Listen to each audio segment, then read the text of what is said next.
Adam here with Brooksaw Antiques. Today we have this 1937 Corona Standard vintage portable typewriter. I'm going to show you how to use the functions and make sure they all work. Made in the USA and is the ultimate classic portable typewriter. It's got that nice glossy black finish, really good condition. You can see your reflection in it. Almost 90 years old.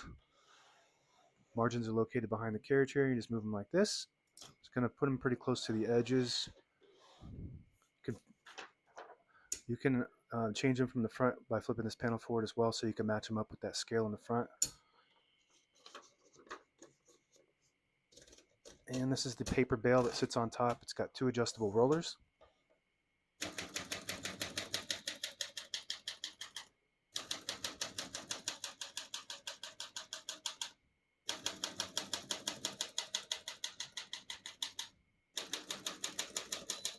Once you hear the bell, you're near the end of the margin. Hit this line space, get you back to the beginning, and skips one or two spaces. Right now we have it on single, but if you want double, just flip the switch forward here. It skips two.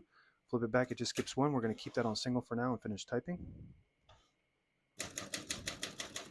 As you can see, all the keys type nice and none of them skip or stick. I'll type a sentence in red on the next line and switch from black to red. There's a switch on the right side here.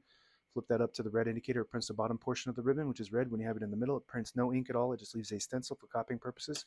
When you have it all the way down on the blue indicator, it prints the top portion of the ribbon, which is black. We're going to move that up for red.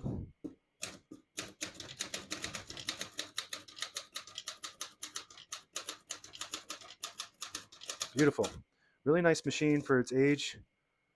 And you get that real classic feel to it that the modern typewriters can't produce. It's just, you feel like you're back in time with this thing, and it's actually a really nice quality typewriter. Beautiful typewriter. This used to be my favorite. It still kind of is, but I just don't get them as much as I used to. So to pull the page out easy, there's a switch on the right side. Flip that forward. It unlocks the rollers underneath the plat, allowing you to pull the page out easier. Load thicker paper like carbon copy or cardstock. Make sure you flip that back before you load the next page, or else it won't load correctly. Got a shift on each side and a shift lock on the left. To clear that, just hit the shift button again. Backspace on the right side. Very good. Below that is the margin release. When you get to the end of the margin, there's a mechanism that blocks you from printing. Hit that margin release button. Does allow you to type past that all the way to the end. Very good. Open the hood. All the brand new ribbon was loaded on the left, but it's pulling to the right, and that's okay. We're going to keep pulling to the right. If you want to switch that direction manually, you just flip the switch up. It'll pull to the left. Flip it down, and pulls to the right. Very good. It's got an automatic reverse when you get to the end of the ribbon. There's a little eyelet, the little metal piece on the end. It will pull on either side where the ribbon runs through there, and it will swap the direction automatically to the side it needs to go to. If you don't have eyelets, you can tie a knot, and that usually will catch into that and swap automatically. This is your touch control on the inside left here. Right now it's all the way on low, which is down towards the front, and if you want to tighten the tension, you just flip that up. It's got 7 options, and it just loads the spring that's connected to all the keys. That increases the tension. You do have to hit the keys a bit harder for them to print, but they respond faster, so you just want to play with that to gauge your preference as far as touch control goes.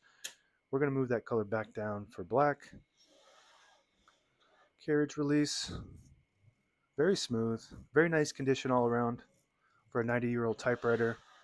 Beautiful. Really like this. Super smooth. You can do this all day long. It's fun. And if you pull the knob out, it disables the spacing so you can get to an exact spot on the page. You push it in, you get the clicks. Each one of those clicks is 1 space. And that is it. Now available on eBay or Etsy. Search Brooksaw Antiques.